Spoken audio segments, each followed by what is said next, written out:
Oh, you're here. Good. I've got another betrayal story for you. Sit down. She said she cheated by accident, like it was a spilled drink, not a choice. And the worst part? For a moment, I wanted to believe her. My name's Jason. I'm 29 years old, and for the past 6 years, I've been working as a mechanic at my father's garage. The kind of place that smells like motor oil, old tires, and burnt coffee, where customers bring you their beat-up sedans and pray you can squeeze another year out of them. It's hard work, long hours, but honest. I was proud of that. I still live close to home. My older brother, Ryan, was smooth-talking, confident, the type people believed even when he was dead wrong. I was the opposite, the steady one, the one who showed up, put in the work, and didn't make waves. And then there was Chloe, my girlfriend, 27, smart when she wanted to be, and the kind of woman who could walk into a room and bend it to her mood. We'd been together for 4 years, talking about marriage, kids, the whole package. I thought she was my partner, my person. That night started like any other. I'd been at the shop until late, trying to finish a job that had stretched way past its deadline. By the time I walked into the apartment, grease still under my nails and my stomach running on fumes, I was ready for a shower and sleep. Instead, Chloe was sitting on the couch, arms folded tight across her chest, eyes darting like she was trapped in a corner. "You're home late," she said, voice flat.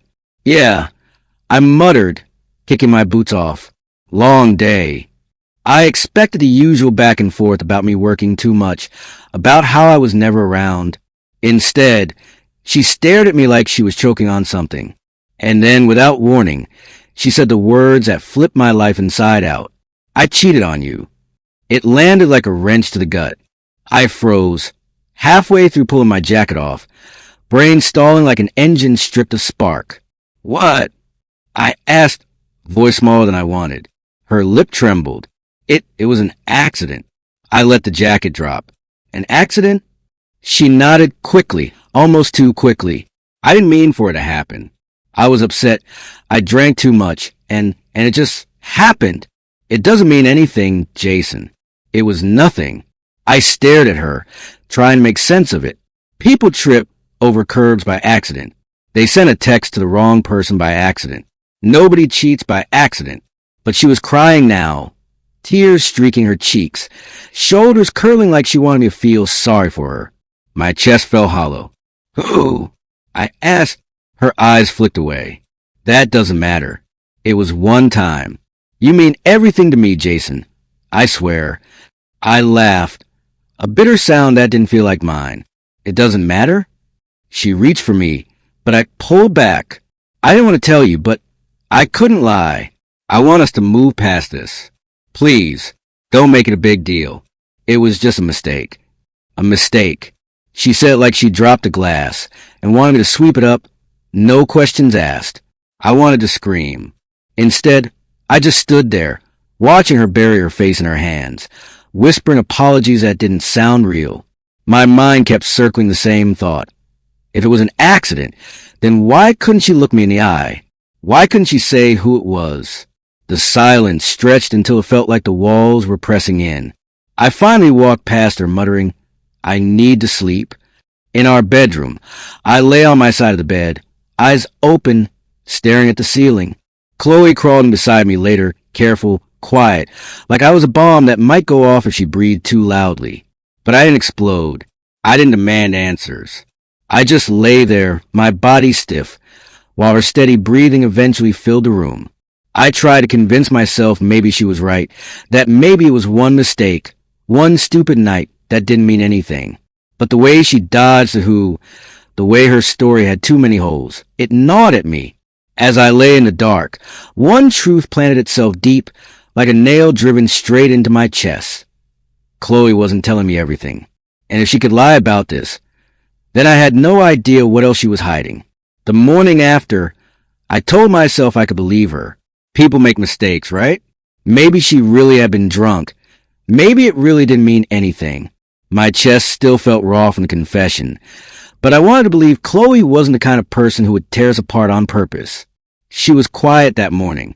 She made coffee, avoided my eyes, and kissed my cheek before I left for the garage.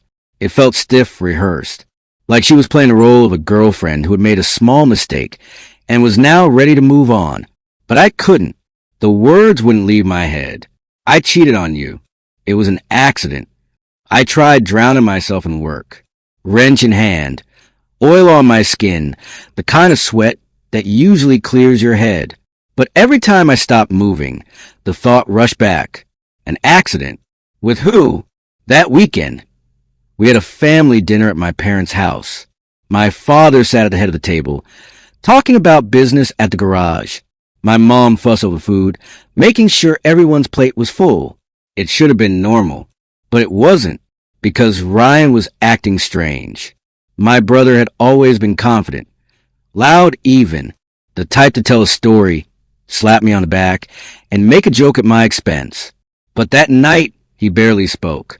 He kept his eyes on his plate, chewed slowly, and answered questions with clipped words. And whenever I looked at him, really looked, he wouldn't hold my gaze. His eyes darted, like I was a cop and he'd just committed a crime. It hit me like a slow drip, not all at once. The way Chloe leaned back in her chair, looking relaxed, while Ryan shifted like he was sitting on nails. The way she glanced at him once or twice when she thought no one was watching. My stomach tightened. I tried to shake it off. Maybe Ryan was stressed. Maybe Chloe was just making sure he passed the mashed potatoes. But deep down, the pieces didn't fit the way they should have. A week later, Chloe started going out more. At first, it was little things. Running to the store, seeing a friend, errands she claimed couldn't wait. She never invited me along, never said which friend. When I asked, she'd snap, "Why don't you trust me?" After everything, I thought we were moving forward. Moving forward. Those words burned. Moving forward meant never asking questions, never poking holes in her story. Moving forward meant swallowing my gut instinct until it rotted me from the inside out. And then there was my car. One night, I came home and saw the mileage on the odometer higher than it should have been. I hadn't driven anywhere unusual. The next day, she casually mentioned she borrowed it to run errands because hers made a funny noise. "No big deal," she said, handing me the keys with a smile. I checked her car later. Nothing wrong. It started fine, drove fine. The explanation didn't hold. Another time, she borrowed it again. Came home hours later with a bag of groceries. 2 items inside, a carton of milk and a loaf of bread. She could have bought that from the corner store, 2 blocks away. Instead, she'd been gone almost 3 hours. My chest grew heavier with every lie. And still, I stayed quiet. But silence doesn't stop the truth from clawing at you. At night, I'd lie awake next to her, staring at the ceiling while she scrolled on her phone, turn the screen just slightly away from me. I wanted to grab it, to see what she was hiding, but part of me was scared. Scared that if I saw the truth, I wouldn't be able to pretend anymore. Ryan didn't make it easier. Every time we were in the same room, his discomfort grew more obvious. At the garage, he'd avoid working next to me. At dinner, he found reasons to leave early. His voice cracked when he spoke to me, like the weight of something unspoken was sitting on his throat. The pattern was too sharp to ignore. Chloe growing colder. Ryan growing more nervous. My car become the go-to excuse for her disappearing acts. It wasn't random. It wasn't an accident. It was something else. Something deeper. I kept thinking back to her first confession. How desperate she'd been to make me believe it didn't matter. How quickly she shut down when I asked, "Who?" I'd wanted to believe her, but now I couldn't. Every instinct in me screamed that the betrayal wasn't just real. It was closer than I'd ever let myself imagine. And my gut told me, if I kept looking the other way, they'd bury me with their lies before I ever saw the truth. By that point, ignoring the signs felt like trying to hold back a flood with my bare hands. Every excuse, every late night, every nervous glance from Ryan piled higher and higher until it drowned out common sense. I couldn't pretend anymore. One night, Chloe fell asleep on the couch. Her phone buzzed against the armrest, the glow lighting up her face. I stared at it for what felt like an hour, heart pounding like I was about to commit a crime. Maybe I was. Maybe digging through her phone made me know better than her. But the weight in my chest said I had to know. I slid the phone from her hand and unlocked it. The messages were right there. No hidden app, no elaborate code. Just a thread marked with Ryan's name. My thumb froze. My brother's name. I opened it. The screen was filled with weeks of texts. Not one night. Not one accident. Weeks. Last night was insane. Wish we could do it again without worrying about him. Use his car again, it's easier. He won't notice. He's too busy working. Anyway, you deserve better. I scroll faster while rising. They joked about me. They laughed about how easy it was to sneak around. Chloe even sent a selfie from the driver's seat of my car, grinning with my keys hanging from her fingers like a trophy. I had to put the phone down before I threw it against the wall. My own brother. My girlfriend, using my car, sneaking into motels and back alleys while I was busting my ass at the garage, thinking I was building a future for us. I stumbled into the kitchen, gripping the counter to keep from collapsing. The betrayal cut deeper than anything I'd ever felt, not just Chloe's, but Ryan's. The one person who was supposed to have my back, blood or not, was the one driving the knife in. The sound of footsteps pulled me back. Chloe shuffled in, rubbing her eyes, hair messy from the couch pillow. "What are you doing up?" she asked, voice groggy. I stared at her, throat tight. For a second, I almost showed her the phone. Almost shoved the truth in her face right there. But the words stuck. "Couldn't sleep," I muttered instead, slipping past her. She went to the fridge, grabbed a bottle of water, and didn't notice how my hands shook. Back in the bedroom, I sat on the edge of the bed with her phone heavy in my palm. Every instinct screamed to confront her, but something else stopped me. If I came at her now, she'd twist it. She'd cry, deny, make me the villain again. She'd done it before. No, I needed to think. The next morning, I walked into the garage, and Ryan was already there. He glanced up from under the hood of a car, eyes catching mine for a split second before darting away. His jaw tightened. His hand shook around the wrench. I knew. He knew. We both knew. I almost walked straight over and smashed his face into the engine block. But instead, I kept walking, my boots echoing on the concrete. My father's voice cut through the room, barking orders, oblivious of quiet war happening right under his nose. That was the worst part. They were both pretending nothing was wrong. Ryan was cracking jokes with the guys, and Chloe was playing house like she hadn't torn ours apart.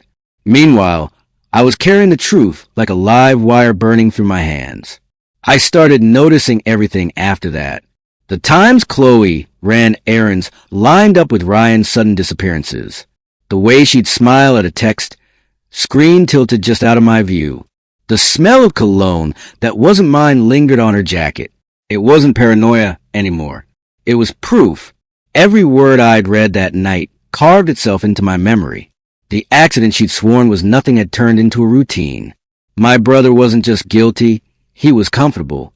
And Chloe wasn't sorry. She was proud. I sat in my truck one night after another long shift, gripping the wheel until my knuckles went white.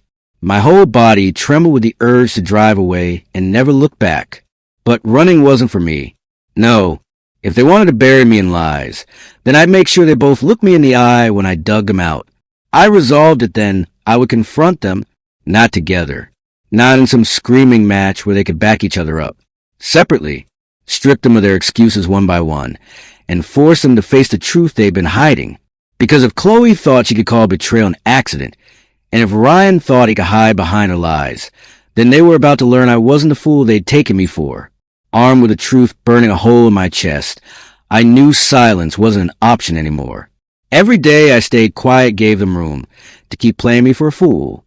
And if I let that continue, I wasn't just their victim, I was their accomplice. I chose Chloe first. It was a Sunday afternoon. She was curled on the couch with a blanket, scrolling through her phone like she hadn't detonated my life weeks earlier. The smell of coffee hung in the air, and for a moment, I almost let it pass. Almost pretended we were still normal. But normal was gone. "Chloe," I said, my voice low but steady. She glanced up, half smiling. "Yeah, I know who it was." Her face dropped, color draining so fast it looked like she'd seen a ghost. What? I leaned forward, elbows on my knees. My brother, Ryan, don't bother lying. Her mouth opened, then closed. She stammered, Jason, and then the tears came fast. Too fast. She covered her face, voice cracking. I didn't want to hurt you. I was lonely. You were always at the shop, always tired, never home. I felt invisible. Ryan, he was just there. I stared at her, fury bubbling up but cold, controlled. You cheated on me with my brother. And your excuse is that I was working? Providing? That's your justification? She dropped her hands, eyes wide, trying to pull me into her gravity. You don't understand. It wasn't about him. It was about me needing something you weren't giving me. He came on to me, Jason. He knew I was vulnerable. The words twisted like knives. So it's my fault, and his fault, but not yours. Her voice rose, desperate. You weren't here. You left me alone in this relationship, and I made a mistake. I never stopped loving you. I stood, towering over her.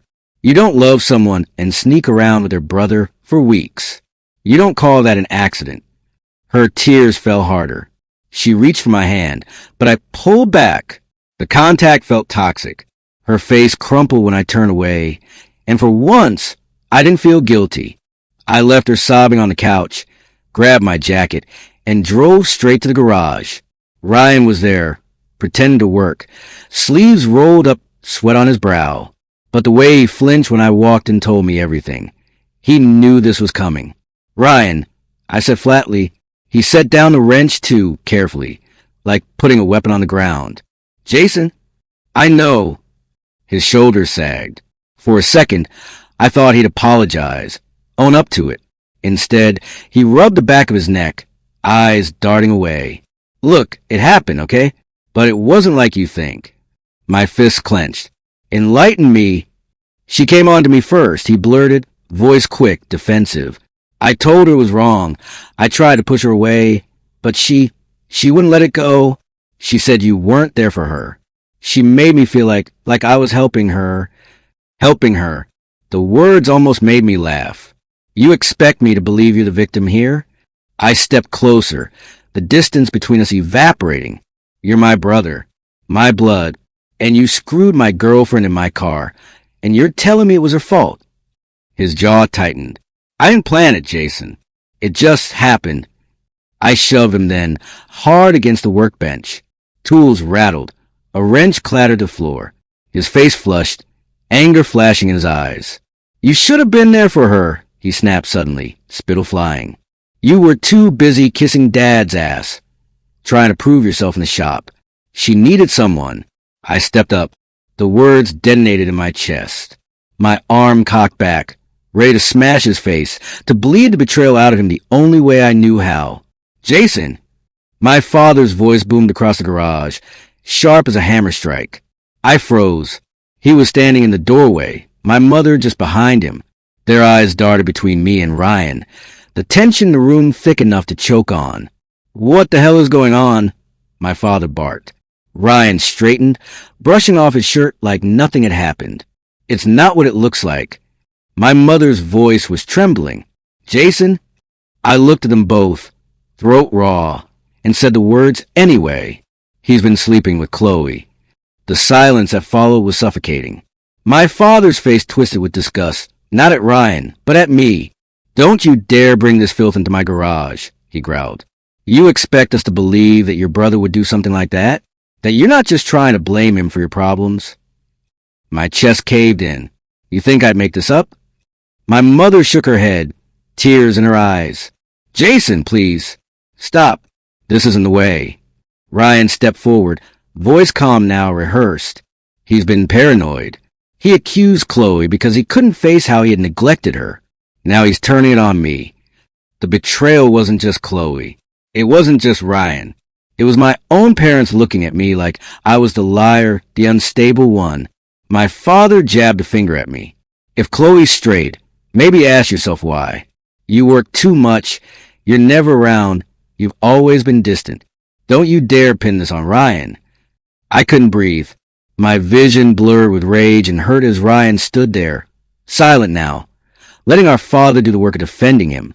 That was when it hit me. I wasn't just betrayed by my girlfriend and my brother. My parents had chosen them over me. They'd rather believe the easy story, the one that protected the golden sun, and spare them the shame of the truth. I backed away, my voice hoarse. You think this is my fault? Fine. Believe whatever you want. But don't ever call me paranoid again when it all blows up in your faces. Their silence followed me out of the garage, louder than any scream could have been. And as I climbed into my truck, hands trembling on the wheel, one thought cut through the fog. If they all wanted me to be the villain, then maybe it was time I stopped playing their hero. By now, the betrayal wasn't just between me and Chloe, or me and Ryan. It had spilled into every corner of my life, turning family into enemies and home into a battlefield. Dinner was the worst. We sat around a long wooden table at my parents' house like we always had, plates heavy with roast beef and mashed potatoes. But nothing tasted the same. The air buzzed with unspoken words, sharp glances, and the faint crack of silverware against porcelain. Chloe sat next to Ryan now, not me, and she leaned into him just enough for it to sting, her shoulder brushing his arm, her laugh just a little too loud at his muttered jokes. It was deliberate, a test, like she wanted to see how much humiliation I could stomach before snapping. I called her out once, and she smirked. Not a smile, not an apology. A smirk. My father cut into his meat and cleared his throat. Jason, he said, not looking up, this needs to stop. I set my fork down, pulse quickening. What needs to stop? He sighed, shaking his head like I was a child who couldn't grasp simple instructions. This drama, these accusations. Chloe told us everything. You're letting your jealousy poison this family. Fix it. Apologize. Move on. My jaw locked. Apologize? For being betrayed. My father's eyes finally met mine, cold and hard. You think you're the only one who's ever been hurt? Life isn't fair, Jason.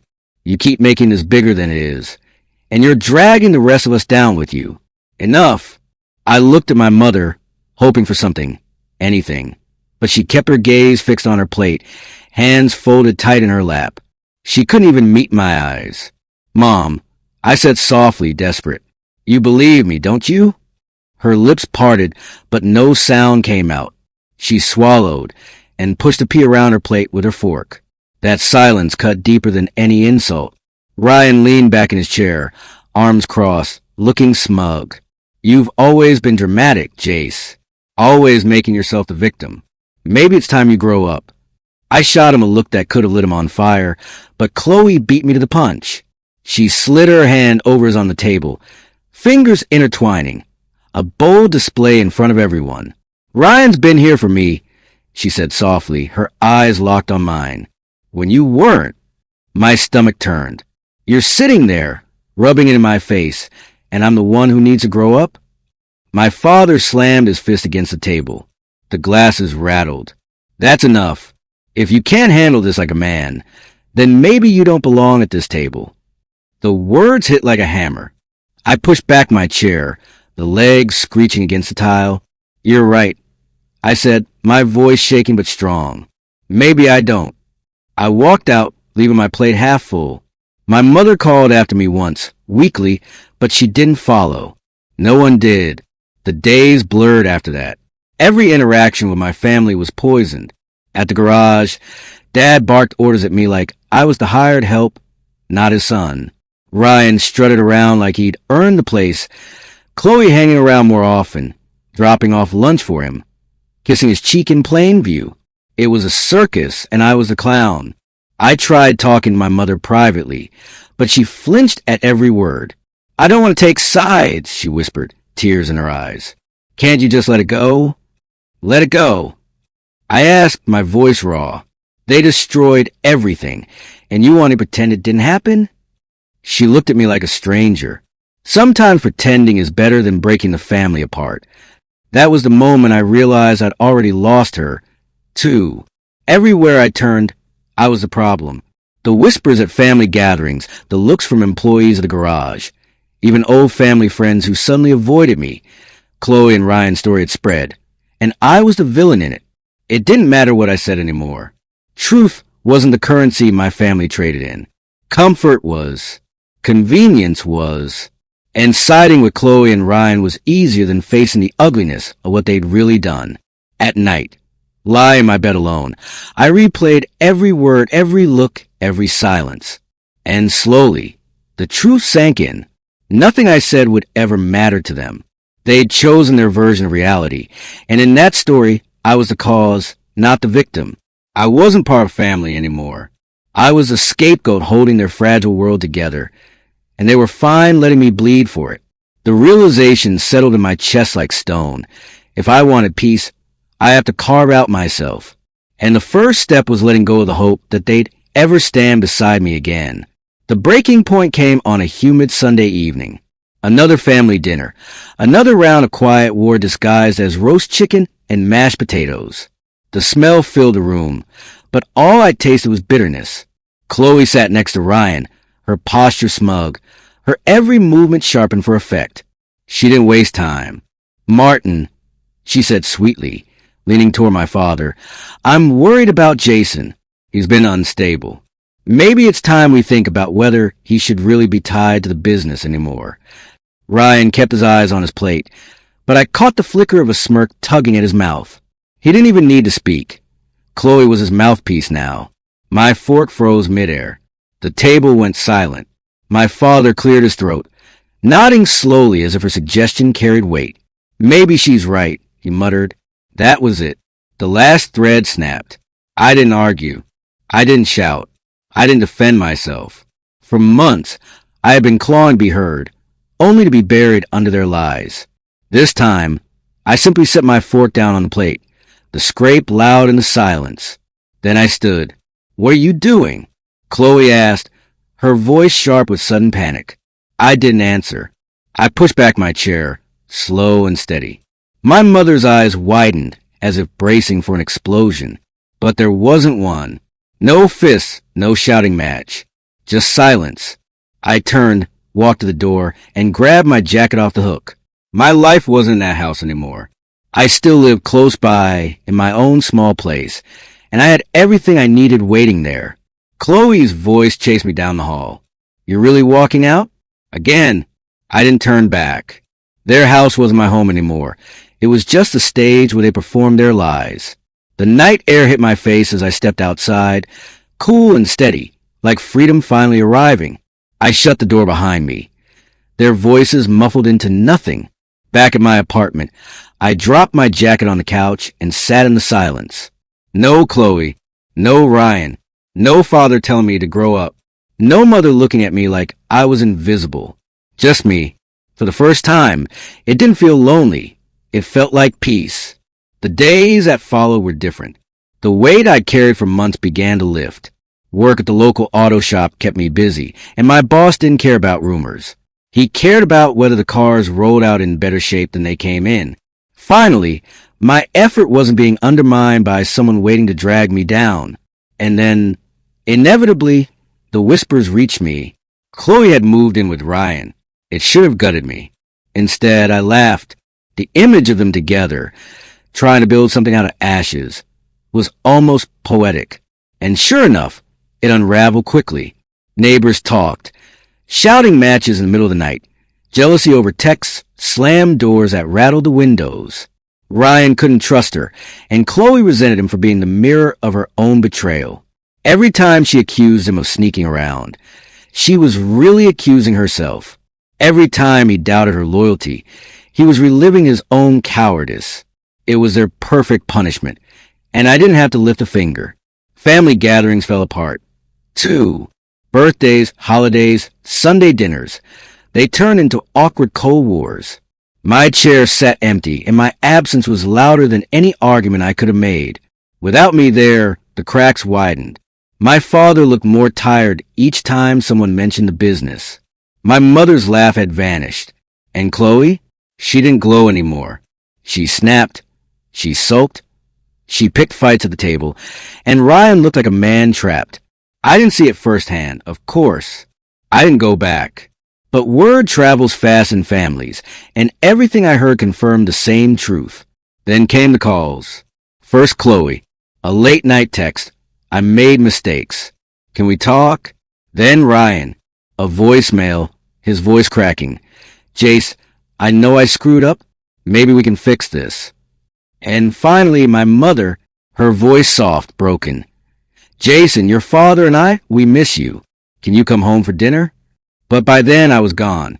Not far miles. I was still in the same city, but gone in every way that mattered. I had built something new. A life where my worth wasn't up for debate at the dinner table. A life where I wasn't someone else's scapegoat. Their apologies weren't for me. They were for themselves. Flimsy patches for a ship already sinking. I let the calls go unanswered. I deleted the texts. Because walking away wasn't just about leaving them. It was about finally choosing myself. And for the first time, I was untouchable. So what do you think? Was Jason right to walk away in silence? Or should he have stayed and fought to clear his name? And if your own brother and partner betrayed you like this, would you cut them off forever or try to make peace? Let me know in the comments. And if you're into wild betrayal stories like this, don't forget to hit subscribe so you don't miss the next one.